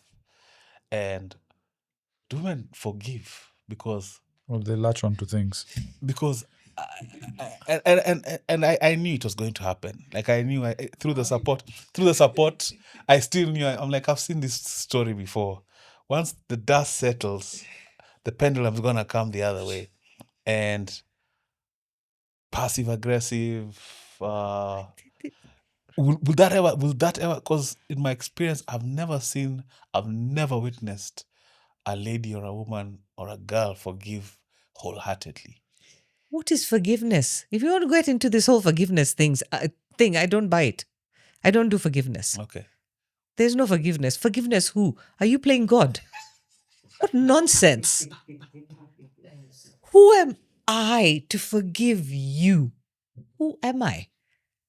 Me, I don't do forgiveness. It's a very So old, forgiveness- out of date concept. There's no forgiveness. What is it? You have to look at the reality. You have just dragged me through shit. I hung on because you were too deep in it for me to let go of you. And because I love you, I stayed with you while you were dragging us both through it. Now we've come out. I've had some shit showers. And now I look at you and I want to smack the shit out of you because how dare you? You're a grown-ass man and you keep repeating your same shit. And why do you think that I have to sit here and support you? So until you resolve it, she doesn't trust you. That's what you have to understand. Same with your woman. She's marrying you because she's marrying you, but she doesn't trust you. How are you starting a relationship without trust? How are you expecting a woman not to react, whether it's a woman? No, I expected it. no, I mean- For me, I expected Wait, it. Yeah. wait. I 100% expected it. Yes. I was even waiting for when is this coming. Okay, so the point is, this is what you guys need to understand. It isn't that women are unforgiving, as you stated earlier. They're just unforgetful. Huh? No, what it is that you guys have not resolved your shit. You have not resolved your shit, and you're making that pile of shit bigger every time there's a problem. Do you see it? So at what point does a woman she can't at what point does her capacity dissolve? At what point does she say, no, I can't do this anymore? Because each time it's like being in a washing machine and you're being smacked on this side and that side and that side. How much more can a person take? Because of another person's dysfunctionalities. Yeah. I refused. At some point, I said, I can't do this anymore. And more so because I had witnesses, these little people that were witnesses. That's why I say, ask yourself why you're having children. Ask yourself why you're getting married. And if you are doing these things, go clean up all the skeletons in your wardrobe before. Because after, those skeletons will just show up when you least expect it. With each other or Separately. Separately first. First. Because you're both carrying... My biggest concern is, does he understand Yes, the level of commitment involved in a life partnership? And sometimes I could be wrong from the outside looking in, because I know both of them. For you, wasn't it fast as well? I feel like they don't discuss the serious things. The foundation. Yeah, I feel like they're Up here. but you're engaged. Here. Yeah, and it's an observation even my wife had. Like, do you guys understand The it's magnanimity. serious, man. So give me an example of what that means, what that looks So like. hang on. Before even Eric goes with an example, because he's been through that. 3 years of being married, right? How long did you date for? It's our 6th year living together, 3 years married. So, Fifth year, 3 years married. No, like from when you met, because you guys were neighbors initially, right? So 2 years. Dated for 2 years? Yeah, pretty much. Yeah. 2 years. Okay, so here's the other thing that's coming up as you speak for me, is in some unconscious or subconscious way, you also want to please your parents. Yeah, that's there. That's 100% there. And therefore, this is the best fit for now. Okay? You may not even be conscious about it. And so this is why I say, you've got to put a foundation. If every single person who listens to this podcast that is in a relationship and is intending to make a lifelong commitment must put a foundation, basic, clear agreements of what this relationship means, what values are going to hold this relationship, and that what are the consequences if those agreements are broken?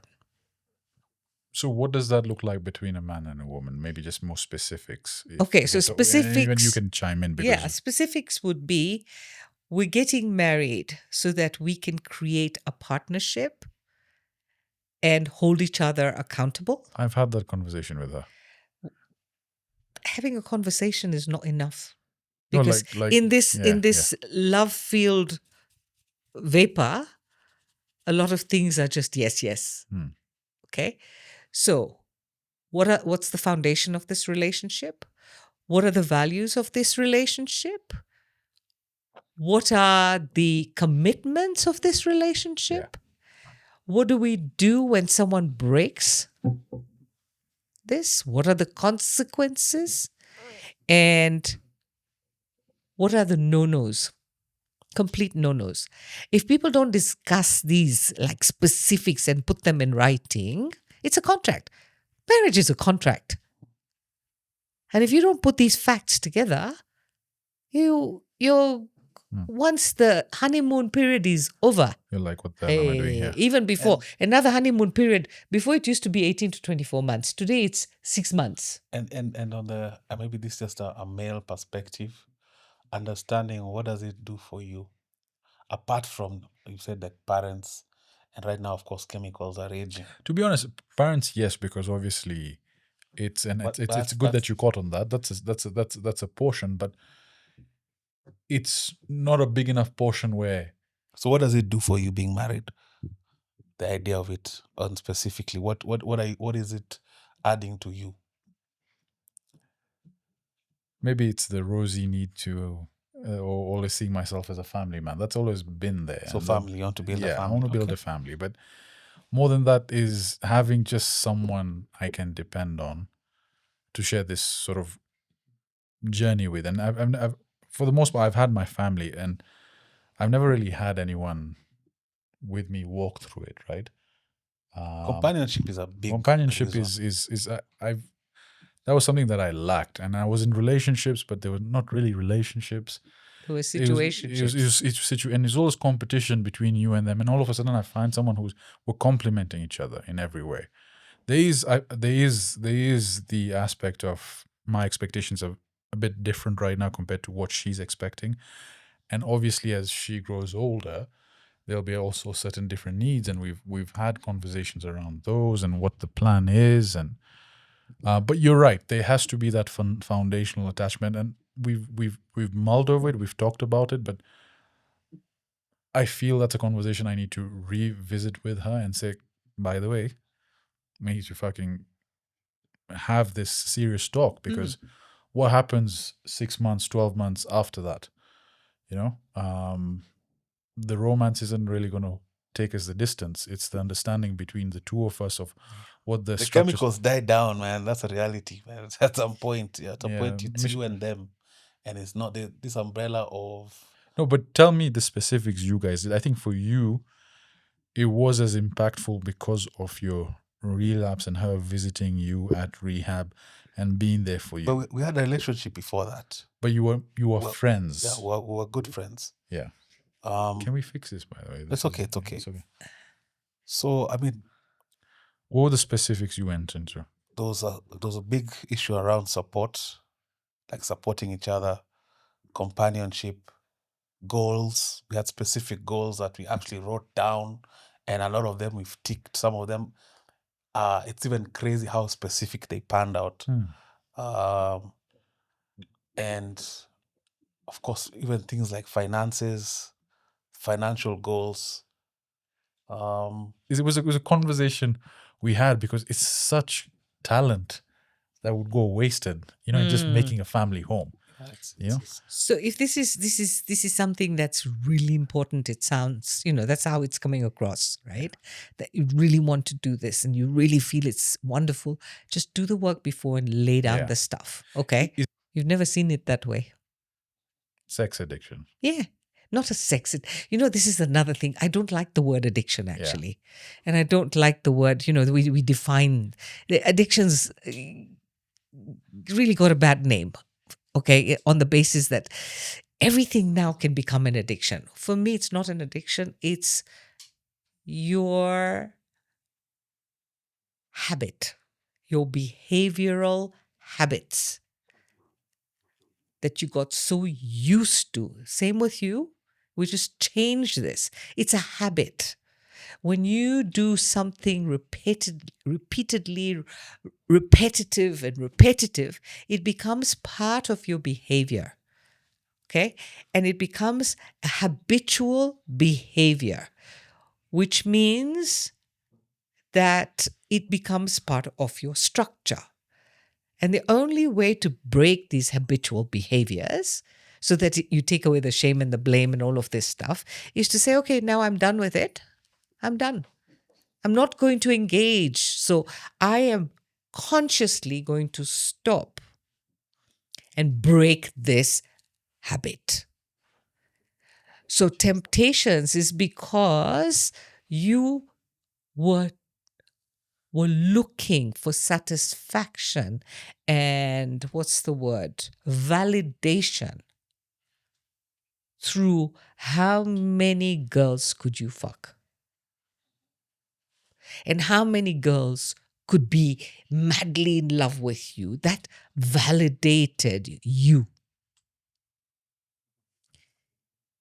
And so taking that away means you're taking away the validation that you had created in yourself and got satisfaction You've hit outside. a fucking nail on the head, by the way.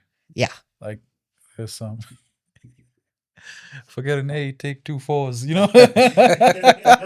Like, it's so easy, So how you react to it Like, it's just there. It's just there. You don't even need your hand. It's so true how the access perspective is, especially when I started YouTube. That's by the way, as a teenager, the dream. My inbox, I'm selling it. Like seriously, it's just this. It's just there. And from a guy who was struggling to get laid for the first half of his 20s, I think that's also a big part as to why it became a validation system. Yeah. yeah, because I lost my virginity. At 31. He's a virgin right now. What was this? What was it? It's like 25, and it was to a girl that we were friends with. We dated, and like I'd just been single for a very long time, and then all of a sudden in a relationship that didn't end very well. And then I was like, all right, fuck her. I'm going to show her and her friends. There we go. And then it ended up, yeah. With a full inbox and body parts. So here's the thing.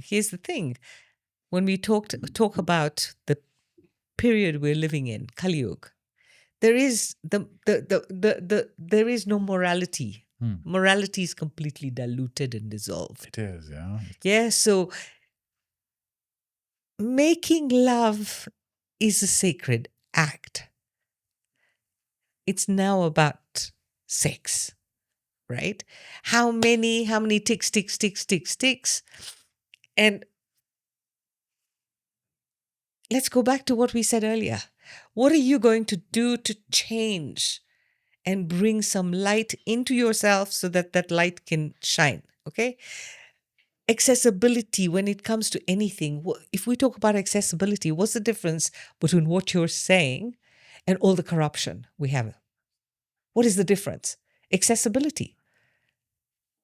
Yeah. That's why we always say, well, I say as society, especially Kenyans, we can't pontificate and point at the leaders, yet their reflection of us. The difference is opportunity. So accessibility goes back to you can have access. You don't have to take it. And that's where this country is burning. That's a very good point. Huh? And you still, like with alcohol, for me, what I had to stop was romanticizing. You know, like we used to go and get like a 6-pack, and like even now, for you, I think with the women thing, you still wear it as a badge of like honor, which can catch you later.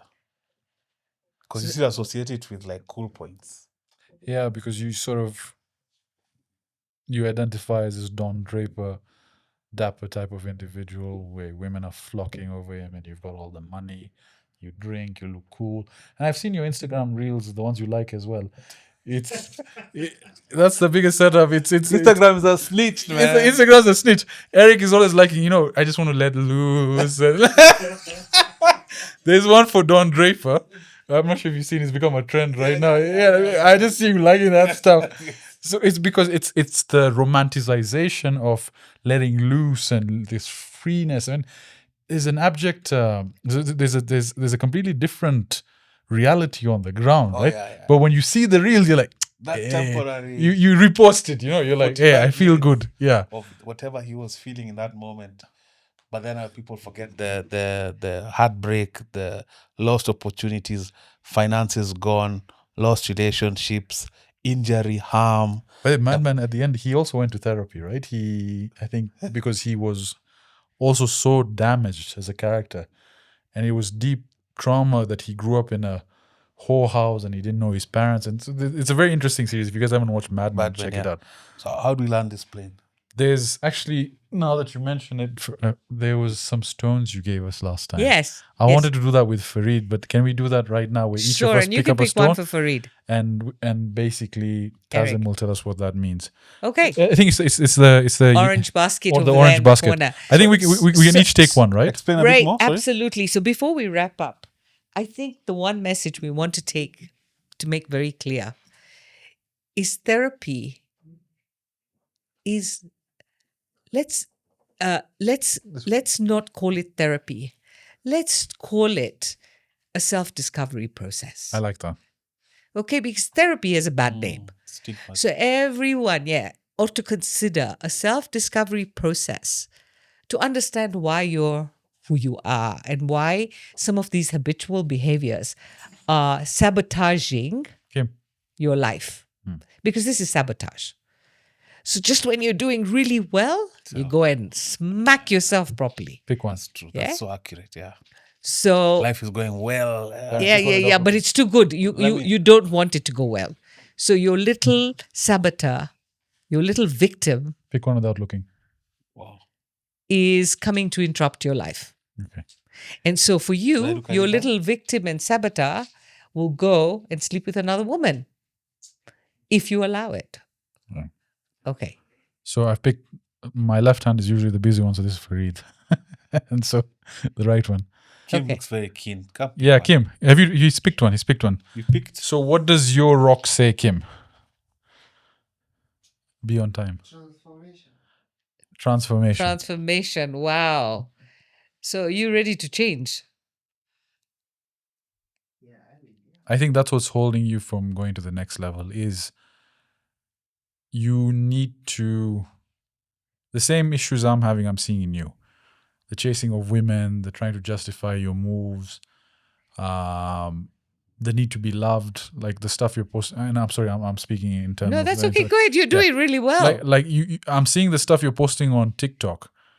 You're clickbaiting mamas, bro. Like why would you do that? Like, you know, the dances of you being loved and heartbroken. I think you need to transform from all that baby boy bullshit and be a man right now to realize that you are the person who will take your family out of poverty, who will take yourself to the next level, who will have a woman that will build your family. But you need to get the fundamentals in place first. I'm seeing it just as a person who's worked with you. Sorry, Tazim. I think you did really well. And the question here for me is, was it your mum that you were talking about earlier? Yeah. There we go. So he's getting his fix with women outside. It's a clear validation point. You see it? He's The new hairdo too Yeah. that goes with it. no homo. He's a handsome guy. He gets a lot of attention, but So is there something esoteric about the stone you pick, or it's just by Yes. happenstance? It's very esoteric. Because I've of traveled. the chance of me picking this, and I'm like, why this one? This Yes. one? really, Yeah. we'll get to you, Byron. What Goodness. is yours? Oh my goodness. Gratitude. Okay. So what is it? What is it that you need to be more thankful for? I think it's just the opportunities that I've had. I've if you maybe met the Byron of 5 years ago, where I am today is probably where I wanted to be at that moment in time. But you know, as you evolve every day, maybe you get what you've been wanting, or the lifestyle that you've been dreaming of, or probably the house you've been dreaming of. But as you get there, there's more that you It never changes. that you want. Because the moment you get something, there's more that you need. So I feel like I haven't been grateful enough for the journey, because I still want more. So the reason why this is coming is because you're stuck in the loop of more. Yeah. And the more never ends. And so in the process of receiving, you're actually being ungrateful because it's not enough. Yeah, because I probably say, like, now I've already started dreaming of maybe, let's say, one day maybe I'll own a car or something. So there's nothing wrong with that, okay? So let's be clear. There's nothing wrong with, because we can't stop desires Or aspiration. or aspirations or goals and all of this stuff, right? What it is that unfortunately, because of this constant, and you young guys are constantly on social media, you're watching other people, you're comparing, you're competing, okay? And what happens in the process? No one really appreciates where they are. Correct. It's never enough. You're always looking ahead. And not only ahead. You're always looking at how much more Someone else has. and how that will validate you. There comes the validation again, right? Whereas if you're thankful in the moment, wow, how much have I received? How incredible is this? And yes, it would be great to have ABC. I'm putting the wish out there. Put the wishes, but don't get attached to the wishes. Because as you get attached to the wishes, you're still a poor man because it's not enough. I really like that. Wow. Hey, Is that well, helpful? That's how hit Yeah. home. So, Farid's is trust. He doesn't trust nobody. He doesn't even know it, possibly deeply. Don't keep it for him. Okay. Take it, take it, Really? take it. You need to give it to him. Okay. And it's something that he possibly doesn't even realize because, Farid is Farid Khimani, for goodness sake. If he was here, I would say the same thing. He's this guy who's, Legend. oh, yeah. I mean, he's a dude, right? And even though he's disclosed stuff that, my heart went out to him, it's like, how do you trust someone? How do you trust someone when you've had these kind of experiences? And so it's not about someone. It's about, does he trust himself? And when he comes to the point where he trusts himself, heals his emotions and wounds, is when his life will move to another space. Okay. And so he's, even now he's helping others and doing therapy and doing all of this stuff because in some way that's validating him that, I've gone through this journey. I've had such a tough time, understandably, and now I can do this for others. He's still got work to do with himself. Can you see it? That is so accurate. Goodness. Crazy, yeah? Hey, no, it's trippy. Yeah. You go last. I think yours will probably be more impactful. Let's see. Well, we still have yours, but we'll come. Patience. So appropriate for you, man. What was the one you picked last time? Do you remember? We'll have to go back and look at it. It's okay. Let's talk about you picking patience. Fuck patience, man.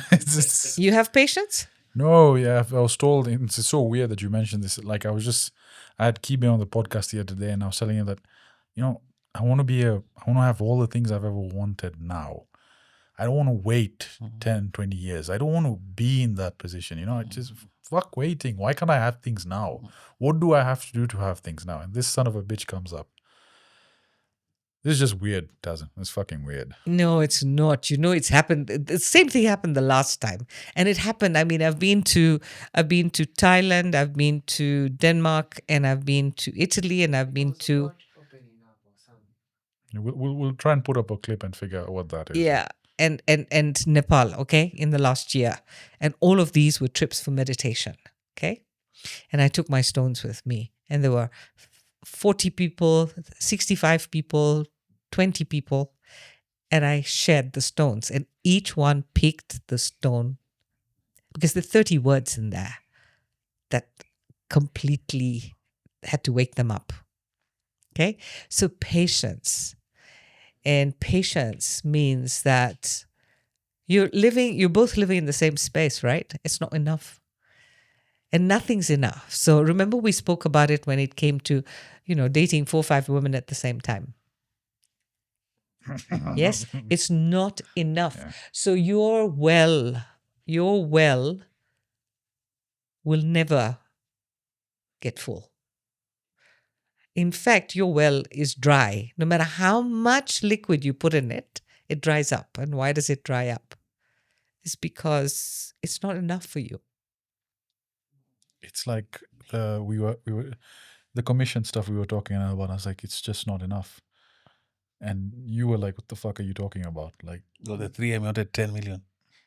yeah. So the point is, where is the ceiling? And the ceiling is always 5 years or 2 years down the road, whereas there is only today. Today. We Focus only on know the now. today. We don't know if we're going to wake up tomorrow Patience. morning. We don't know what's going to happen, which doesn't mean that you don't plan and you weird. don't save some or you don't do what you can, okay? To feel safe, to feel safe. But most people don't feel safe and most people don't feel enough. Tazim, it's just so weird. Like it's this energy thing. It's uncanny because we were with Kibe. You've seen the podcast. We'll put up that clip where I'm asking him, "I want it now," and he's like, "But it doesn't happen now. You have to have a plan. You sort of have to appreciate." But here, when you talk about a plan, and here is what shows up for me also. So, us Kenyans, we are very godly. Yes. And so I get very mixed up. I get very confused when I speak with Kenyans, my people, okay, because I'm a Kenyan, but I'm out of that loop. Okay, I'm out of that loop because I don't operate on those bases. Okay. But what is your plan and what is God's plan and what is nature's plan? Yeah. And so we've become greedy motherfuckers. I'm sorry, there's no other way of putting it. Self-serving. I love And Tazim. therefore, nothing is enough. Because ultimately, you're going to bloody die and leave all this shit behind. You're not going to take nothing with you. So you think that by creating a certain image based on how much you're going to be somebody. Let me tell you, you'll die and people will not remember. In fact, they'll say you were such an idiot because he never stopped to think about himself or to really see how many fuck ups were happening. He was too busy running after stuff to prove who he is. So, all this goal setting and all of this stuff, what is it? Africans never did goal setting. Africans prayed to the rivers and the mountains and the trees. KPIs. Yeah. Seriously. But there's also a syndrome there. Well, I've noticed with him is he latches on to these personalities on like social media, the Andrew Tates, and he takes the message like, and I'm like, that's not real life. Just like Insta is not real life. Make me 2 cups of coffee, bitch. Okay, so Guy, good for you, man. Thanks, Tazim. Man. This is a big one. Let's see what Transparency, my God. on the fucking nose. Wow. So I was like, yo. Transparency. No, No, this is don't yours. put It's it for you back. to It's take. yours. Take it Mine? home. Oh. Yeah, and you can pick one for your wife before you go, and you can pick one as well. And you guys, if you have, no, not all your chicks, one. Okay, Can I say what I feel first? please. There's so much people don't know about me and my life that is so impactful in my life, that I've only started working on it consciously. For the first time, I went to therapy, and this time I said, I have to be honest if I'm to get the results of the therapy itself. There are parts of my life that are crazy right now. Yeah, completely crazy. And of course, I feel like I can't be transparent about them, at least for now. You went to a therapist? To a therapist for sure. Okay. At least you've taken that step. Yeah. Because sometimes I think if he's so you're a G, you're a good friend to have, but I think the more you hide these things inside, the more negative these relationships you'll have with people is because that thing is burning you inside, man. And so you need to also realize that people have your back and people appreciate you for who you are. And whatever you've done for people is incredible, but fill your cup first. So take a step back. No one is going anywhere. We want Eric to be at 110%. Okay? Be transparent with us enough to let us know what you need from us to support you.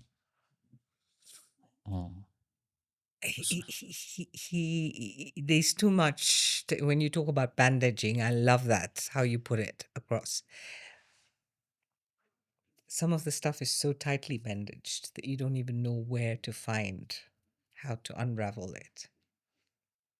So the point is transparency. What is transparency?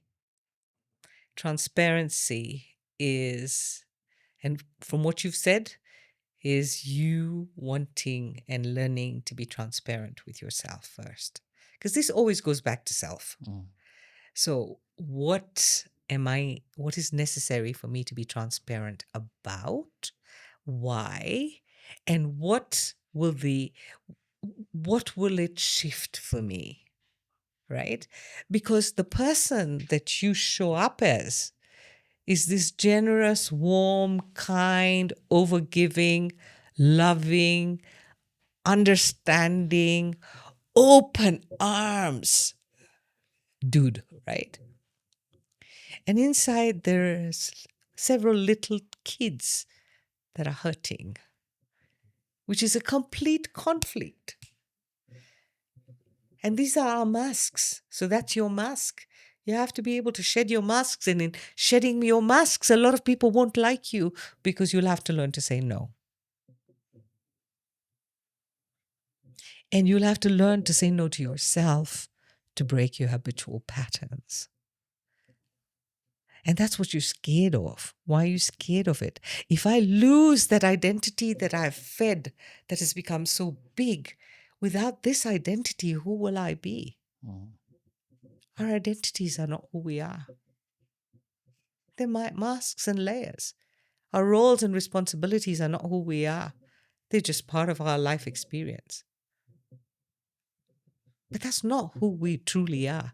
And that who we truly are is the person that needs to heal.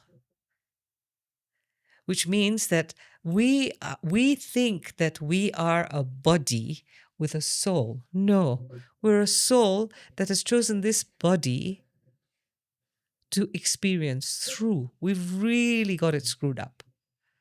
So when we realize that you are damaging your soul, wow, not just this body,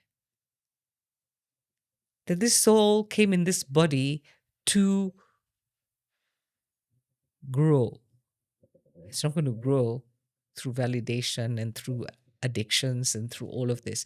It's going to grow through spiritual practices, through awareness, through raising consciousness, which is what we've forgotten. And so bringing it in, we have to remember we're just temporary. We're so temporary. One lifetime is like the blink of an eyelid. And so, heck, let's really get back to basics. Okay. Wow. A profound session, huh? Yeah. Completely. So for all Andrew Kibe Can followers. I pick one for my wife? But I don't want to look at it. I just want to pick it and put Yeah, it. sure, of course. You're not supposed to look. You just pick without Yeah, looking. put it in my pocket. Oh, you don't want to look at it even as you pick. Yes, all right. Yes. That'll be interesting. Yes. You can I'll let set me this know up. what it is. I shall. Please. And you also. Do you have a mama? Okay, so you want to keep one for future, mama? But Tazim, thank you so much. Did you pick it? I'm gonna pick. Okay. After Okay. for tea. Thank you so much. I think this was a great session. Amazing. I told you, yeah, Tazim's an OG, man. Yeah. Like we put her and Kibe next in the podcast. You know, I found out I was thinking about that. If I can do that on CoffeePump, let's be clear. I'm being accused of hogging. So. Yeah, no. But how crazy would it be if Kibe agreed to do like a with the Tazim, right? Yeah. That would be so on nice. camera? Tazim, Actually, yeah, I've listened to him. He's quite something, and he's very vocal, like all of you guys. But he has a way of cutting through and getting to the point Yeah. sometimes, and he does not sugarcoat. But I think he's a man that's been hurt at one point in his life. So I Who think hasn't? Someone read his. I gifted one of my colleagues his memoirs. His his book, 28 Commandments. and I thought she'd just keep it as like a souvenir because she just told me in passing and innocuous comment like, I'm a fan of Kibe. But she read it. She read it and her first outlook was like, this guy has so much to unpack. Why didn't he just start with a memoir? Like why? Like that would have been so much more profound. Like if Kibe, because he has an amazing story. He went so far up until his life at what, 48? I think for that he'll probably need a ghostwriter, someone to just Shadow him. yeah, because the way Kibe's mind works, he's not going to talk about himself. He needs someone to watch him and bring that information out from him and do a completely third-party ghostwriter memoir on him. That would be an interesting read. But Amazing, it yeah. would be even more interesting with Tazim. If you guys want to see that, just leave a comment below. But Tazim, we'll put all your details in the description where everyone can find you. Maybe parting thoughts before we close this? Well, my book will be published next year. Really? Yes. Congratulations. And thank you. And the book is written with a ghostwriter, and it's got pieces of my life story. So we kind of did it in the fact that you brought up a ghostwriter. We've done it like in decades sort of ways and little bits and pieces here, but it isn't a memoir. It is not an autobiography. It's more about this work and snippets about how people can shift their mindsets just by reading little paragraphs.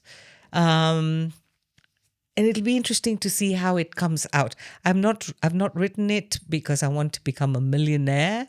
I don't think that's my thought at all. I wrote it because I don't think I've actually fully also been able to see the waves of my life fully. So writing it was really interesting because I started to see waves. And the type of person I am is I've also had to be very hard on myself, because if I hadn't, I would have not managed to be where I am. I would have easily fallen through the cracks. Okay. So now I'm learning, and I'm 65, So I'm learning now to be gentler and softer with myself so that I can sail through whatever time's left. So let's wait and see how this pans out. Awesome. And let me please say thank you. Thank you to all of you. Eric, Sajid, Farid, Byron, Kim. For me, this is so beautiful because we don't get to talk about real stuff so often. We appreciate you letting us come and be open. Please, thank you. Thank you. I'm very, very grateful. And thank you for having me come the second time on the CoffeePump with that podcast. Yeah, this is Tazim's second time she's come on CoffeePump. With that, we'll land the plane. Thank you guys for watching. This has been CoffeePump Podcast. We'll catch you in the next one.